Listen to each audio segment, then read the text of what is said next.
Salam, perkenalkan nama saya Harlini Gracia Pasaribo dengan NIM 2304171. Hari ini saya akan menjelaskan materi tentang kepemimpinan hamba. Kepemimpinan hamba, sebelum berbicara mengenai pelayanan, mari kita renungkan apa itu hamba, mengapa kita melayani. Bagaimana untuk kita sebagai orang Kristen dapat dipakai oleh Tuhan secara efektif. Yang pertama, main of prayer, yang terdapat di Kisah Para Rasul pasal 3 ayat 1. Kuliah yang pertama adalah orang yang suka berdoa. Orang yang dipakai Tuhan adalah orang yang punya kontak dengannya. Lalu yang kedua adalah main of faith, terdapat di Kisah Para Rasul pasal 3 ayat 6.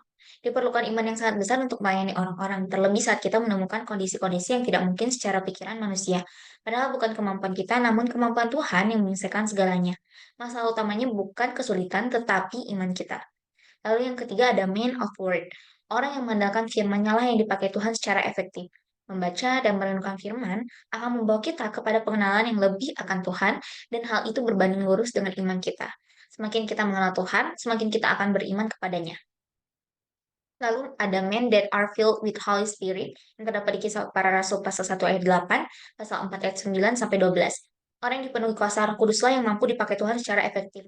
Mustahil kita melayani dengan pimpinan diri kita sendiri dan kita berharap pelayanan kita akan efektif. Kita perlu kuasa Tuhan dan tuntunannya. Nah, ini ada satu contoh dari tokoh Alkitab tentang kepahitan dan kebencian, yaitu Kain. Kain merupakan tokoh pertama yang berpaling dari kasih Allah melalui kepahitan, kemarahan, dan kebencian. Sifat yang ada pada Kain yaitu kemunafikan, iri dan cemburu, serta kemarahan. Kemudian kita bisa melihat contoh teladan kita yaitu Tuhan Yesus. Kita melihat sifat Yesus seperti yang ditemukan dalam ajarannya yang terbesar di kerajaan dan juga di dalam Filipi pasal 2 di mana Paulus berbicara tentang pikiran Kristus. Mari kita lihat melalui poin sebagai review. Poin pertama adalah pelayan. Dia yang terbesar harus menjadi pelayan dari semua. Poin kedua adalah tidak menjadi tuan atas orang lain. Poin ketiga adalah contoh. Kita sebagai orang Kristen harus hidup dan memimpin dengan memberi contoh. Lalu poin yang keempat adalah rendah hati. Menjadi rendah hati, hidup jujur, bersikap jujur tentang diri kita sendiri, hidup tanpa kepuraan atau kemunafikan. Poin kelima adalah sebagai orang anak kita harus rendah hati.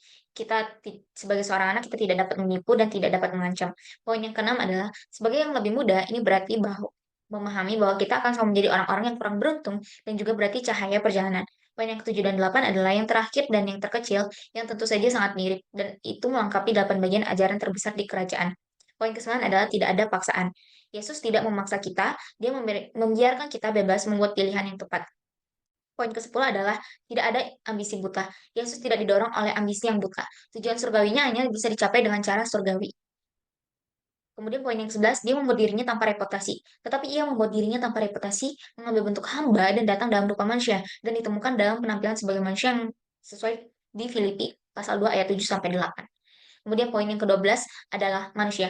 Ia adalah sepenuhnya Allah dan sepenuhnya manusia. Poin yang ke-13 adalah Yesus merendahkan dirinya dan taat. Dia taat sampai mati. Poin yang ke-14 adalah kematian di kayu salib. Ke-14 poin yang telah kita lewati ini bukan hanya sifat Yesus, tapi juga pasti menjadi sifat Bapa, karena Yesus berkata, apabila kamu melihat aku, kamu telah melihat Bapa. Lihat di Yohanes pasal 14 ayat 9. Dan Yesus yang datang dan berjalan dalam daging juga menjalani sifat Bapaknya ini. Dia taat terhadap ini. Dia benar-benar taat pada sifat Bapa, bahkan sampai pada titik kematian, kematian di kayu salib. Hamba yang menderita. Mari kita buka Alkitab pada Yesaya 53. Mungkin kita akan ingat bahwa pasal 49 sampai 57 di Yesaya berurusan dengan hamba Tuhan yang tentu saja berbicara tentang Mesias. Ini menunjuk kepada Yesus Kristus sebagai hamba Tuhan, pengamat atau penembus. Dalam Yesaya 52 ayat 13 sampai 15, Yesaya menunjuk kepada hamba yang menderita dan ketika Mesias akan datang, ia akan datang dalam kerendahan hati. Dikatakan bahwa dia akan menderita dengan mengerikan dan ditolak oleh banyak orang. Anjuran kedewasaan. Pertama, Calvary melakukan penelitian tentang anjuran kedewasaan. Semua orang pasti tidak suka dikritik, tapi sebagai orang Kristen, kita harus belajar menerima kritikan. Kita harus membiarkan orang-orang dalam hidup kita berkata dengan jujur, seperti, "Hey, nafas Anda bau." Alkitab berkata dalam Amsal 27 ayat 6, seorang teman mungkin akan menyakiti Anda, tetapi teman sejati adalah orang yang mencintai Anda dan mengatakan yang sebenarnya. Bila kita membiarkan tujuan Allah dilakukan dalam hidup kita, kita tidak lagi harus percaya kepada daging. Tuhan memiliki pintu terbuka untuk Anda dan yang harus Anda lakukan adalah mempercayai Dia dan berkata, Tuhan, saya tidak mempercayai siapapun, Abah, Bapa. Dan dengan mengarang Anda tunduk kepada yang mulia karena segala sesuatu bekerja untuk kebaikan bagi mereka yang mengasihi Allah dan dipanggil dari Allah. Kemudian kita beralih ke Galatia 5 ayat 16. Ini adalah bagian kedua dari anjuran untuk maturitas. mereka yang berjalan dalam daging melakukan diri mereka sendiri dalam daging dan pikiran duniawi mereka tidak tunduk kepada Tuhan. Pikiran manusia, kedagingan atau pikiran duniawi tidak menghormati hal-hal dari Tuhan dan ada permusuhan antara daging dan Tuhan.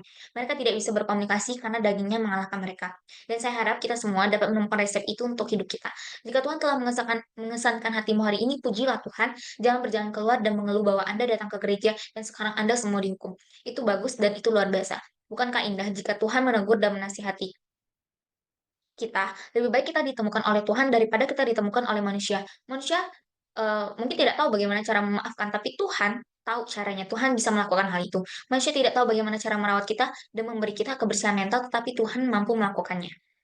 Kemudian melengkapi dan melindungi. Dalam Efesus 4 ayat 6, kita memiliki sebuah deskripsi oleh Tuhan tentang kehidupan Kristen yang merupakan respon yang layak atas semua yang telah Allah lakukan untuk kita. Semua berkat yang menjadi milik kita di dalam Kristus yang telah diperinci oleh Paulus melalui yang pertama 3 bab. Dalam Efesus 4 ayat 8 sampai 10, memberi karunia ini dijelaskan dan tidak lain adalah Yesus sendiri. Ini berbicara tentang Tuhan meninggalkan kemuliaan surga, datang ke dunia ini. Dia tidak hanya datang ke bumi yang jatuh ini, tapi dia rela mati untuk dosa-dosa kita.